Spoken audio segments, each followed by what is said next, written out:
हम लोग active passive पढ़ रहे थे। एक्टिव पैसिव पे हम लोगों ने अफर्मेटिव के जितने भी रूल्स है सब कवर कर लिया था। हम लोग इंट्रोगेटिव सेंटेंस पढ़ रहे हैं। इंट्रोगेटिव सेंटेंस में हम लोगों ने जिसका जवाब यस या नो में दिया जाता है वो वाले सेंटेंसेस को भी कवर कर लिया है। आज हम लोग इंट्रोगेटिव के वो सेंटेंस उठाए हैं जिसका जवाब हम यस या नो में नहीं दे सकते। इसका करने का रूल भी वही है जो एक्टिव और सॉरी जो आपके यस या नो वाले का था। उसमें हम लोग क्या करते थे, हेल्पिंग वर्ब को आगे ले आते थे क्वेश्चन बनाने के लिए। लेकिन यहाँ पर हम लोग क्या करेंगे, यहाँ के सेंटेंस में जो क्वेश्चन वर्ड है वो बीच में आता है। जिसका क्वेश्चन वर्ड बीच में आता है उसके इंग्लिश उठा के हम लोग पहले रख देते हैं। तो बस इसमें इस वाले सेंटेंस में इट मीन्स यस या नो वाले सेंटेंस से इसमें डिफरेंस बस इतना है कि इसमें क्वेश्चन वर्ड को आगे लिख दिया जाता है। बाकी रूल वही होगा जो रूल आपका यस या नो वाला था। चलिए हम लोगों ने कुछ एग्जांपल लिया है उसके बारे में देख लेते हैं। इसको हम टेंस वाइज इस वजह से नहीं पकड़े क्योंकि हम लोग यस या नो वाले में सारा एक तरफ से टेंस वाला किया था और इसमें उसमें से थोड़ा सा डिफरेंस है कि क्वेश्चन वर्ड को आगे लगा दिया जाता है। ठीक है, आप लोग देखिए। अब पहला सेंटेंस है why do you write a letter. ये आपका एक्टिव फॉर्म में है। ठीक है, आप पकड़िए पहले कि किसका इंट्रोगेटिव है, किस टेंस का है। तो क्या लिखा है, डू लगा हुआ है। डू और डिड, डू और डज का यूज कहां होता है, प्रेजेंट इंडेफिनिट के इंट्रोगेटिव सेंटेंस में। तो इट मींस ये प्रेजेंट इंडेफिनिट का इंट्रोगेटिव है। उसका रूल क्या है, हम लोग उसमें पढ़े थे यस या नो वाले में डू या डज नहीं लगाते, इज एम आर से यूज करते हैं। तो देखिए आप अगर इसको छोड़ दीजिए तो पीछे जो हम लोगों ने लेक्चर में यस या नो वाले में किया था तो क्या करते थे, हेल्पिंग वर्ब यूज करते थे। तो यहाँ पर कुछ नहीं, जो आपका क्वेश्चन वर्ड होगा उसको आप आगे लिखोगे, फिर वही चीज इज अ लेटर वर्ब की थर्ड फॉर्म में यूज होगी जिस जैसे सब में हुई थी, रिटेन बाय यू। ओके, ये आपका कौन सा टेंस था, मैं यहां पर लिख दे रहा हूं, ये प्रेजेंट इंडेफिनिट है। ठीक है, प्रेजेंट इंडेफिनिट का इंट्रोगेटिव है। ठीक है, इंट्रोगेटिव है ये तो हम लोग को पता है। अब चलिए दूसरा सेंटेंस उठाते हैं। दूसरे सेंटेंस में क्या कह रहा है, when will you return my pen. अब इसमें आप एक चीज का ध्यान दीजिए, आप किसी भी टेंस को कैसे पहचानोगे वो किस टेंस में है, तो आप उसके हेल्पिंग वर्ब पे जाना। जैसे पहले मैं डू वाले पे गया, अब दूसरे वाले में क्या लगा हुआ है, विल।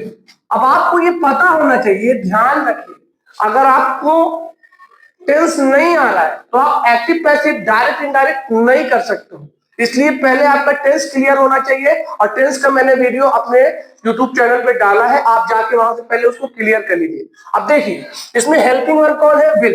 अब हमको लोगों को पता है शैल या विल का यूज कहां होता है, फ्यूचर इंडेफिनिट में होता है। कहां पर होता है, फ्यूचर इंडेफिनिट। तो ये किसका इंट्रोगेटिव है, ये फ्यूचर इंडेफिनिट का है। मैं यहां पर लिख दे रहा हूं फ्यूचर इंडेफिनिट।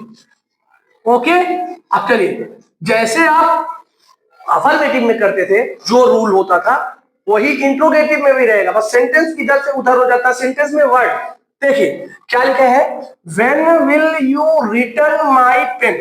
अब आप इसमें देखिए, इसमें आपका सब्जेक्ट कौन है, यू, ऑब्जेक्ट कौन है, माय पेन। वही रूल, ऑब्जेक्ट आता है सब्जेक्ट की जगह, सब्जेक्ट जाता है ऑब्जेक्ट की जगह। तो देखिए माय पेन आ गया है सब्जेक्ट की जगह और यू चला गया है आपका ऑब्जेक्ट की जगह। उसके अलावा क्या रूल है, रूल ये है क्वेश्चन वर्ड जो रहता है उसको आप लिख देंगे। ठीक है, विल के साथ आप क्या यूज करते हो, इसमें हेल्पिंग वर्ब ले लेते हो बी। क्या ले लेते हो, बी। अफर्मेटिव में भी हम लोग विल के साथ शहर के साथ बी ही लेते थे, इंट्रोगेटिव में भी वही करेंगे, बस थोड़ा सा चेंज किया जाएगा, क्वेश्चन वर्ड आगे चला आएगा। ठीक है, तो क्या हुआ, विल बी वर्ब की थर्ड फॉर्म जैसे सब में होता था बाय यू। अब आइए हम लोग तीसरे सेंटेंस पे चलते हैं। तीसरा सेंटेंस क्या कह रहा है, Why are you laughing? ing लगा है तो ये कंटिन्यूअस है, लेकिन ये पास्ट का है, प्रेजेंट का है, फ्यूचर का है। आप इसके हेल्पिंग वर्ब पे जाइए। हेल्पिंग वर्ब में क्या लिखा हुआ है, आर। इट मींस आर का मतलब होता है, तो ये प्रेजेंट कंटिन्यूअस टेंस है। प्रेजेंट कंटिन्यूअस टेंस के पैसिव वाइज हम लोग क्या जोड़ते थे, हेल्पिंग वर्ब के साथ बीइंग जोड़ते थे। तो आप सेम इंट्रोगेटिव में भी करोगे। देखिए आप सेंटेंस, वाई का मैंने वाई किया, अब देखिए यू था तो वर्ब उसके हिसाब से हेल्पिंग वर्ब लगा, लेकिन जब आप इसका पैसिव बनाओगे तो सब्जेक्ट की जगह ऑब्जेक्ट और ऑब्जेक्ट की जगह सब्जेक्ट आ जाएगा। तो आप देखो ये हर है, हर जब यहाँ नॉमिनेटिव केस में आएगा तो हर का हो जाता है शी। शी सिंगुलर है तो उसके हिसाब से वर्ब क्या लगाया, इज।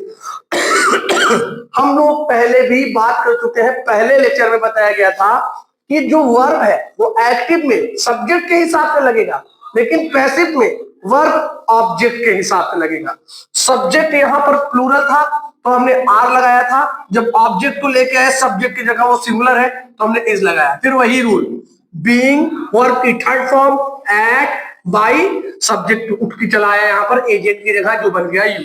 इस तरीके से हम लोगों ने 3 सेंटेंस देख लिया। आप टेंस जैसे आप अफर्मेटिव में सारे टेंस में करते थे, रूल वही है, इसमें आप घबराइएगा नहीं कि टेंस के हिसाब से नहीं है। मैंने ये सेंटेंस ही अलग अलग टेंस का लिया है, करने का रूल वही रहेगा, बस क्वेश्चन वर्ड को आपको आगे लगाना है, ठीक है। अब मैंने 2 सेंटेंस उठाया है, हु वाला, किसका, हु वाला। इसका पैसिव वॉइस बनाने का रूल थोड़ा डिफरेंस।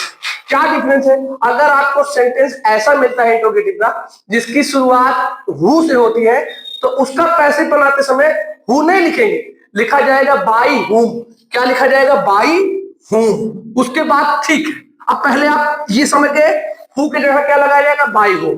अब चलते हैं, हम पकड़ते हैं कि सेंटेंस किस टेंस में है। इसके लिए हमको क्या यूज करना पड़ेगा, हेल्पिंग वर्ब। अब आप इसमें हेल्पिंग वर्ब देख लीजिए, बस इसमें कोई भी हेल्पिंग वर्ब नहीं दी गई है। अगर कोई भी हेल्पिंग वर्ब नहीं दी गई है, अब हम मेन वर्ब पे जाएंगे। मेन वर्ब डिसाइड कर देगा कि कौन सा टेंस है। यहां पर क्या लिखा हुआ है, ब्रोक। ब्रोक जो है वो ब्रेक का सेकंड फॉर्म है। अब पास्ट इंडेफिनिट में वर्ब की सेकंड फॉर्म यूज होती है। इट मींस ये कौन सा टेंस है, ये पास्ट इंडेफिनिट टेंस है। पकड़ में आया आपके, पास्ट इंडेफिनिट टेंस है। पास्ट इंडेफिनिट टेंस में हम लोग क्या यूज करते हैं, डिड का यूज करते हैं। किसका यूज करते हैं, डिड का यूज करते हैं। लेकिन हम लोग पैसिव वॉइस में देख रहे हैं, डू हो, डज हो, डिड हो, आप इसकी जगह इज, एम, आर या वाज वर लगाते हो। तो चलिए, अब आपने क्या लगाया यहाँ पर, दिस, हाँ सॉरी, यहां पर क्या लिखा हुआ है, दिस, दिस लिखा हुआ है।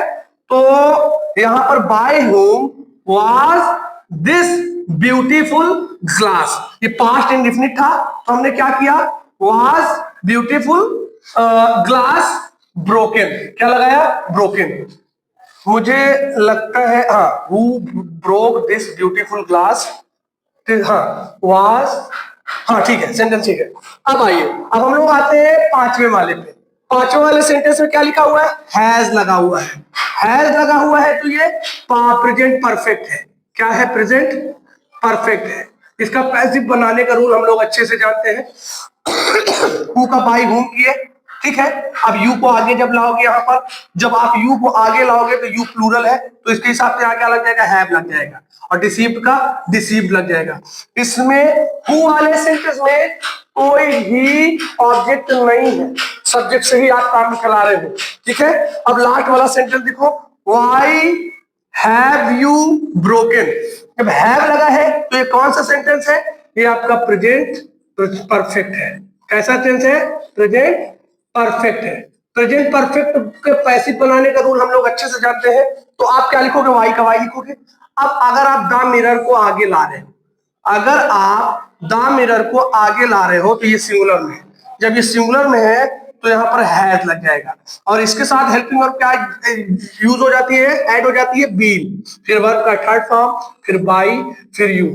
इस तरीके से हम लोगों का एक्टिव पैसिव में अफर्मेटिव और इंट्रोगेटिव के दोनों सेंटेंस कंप्लीट हुए।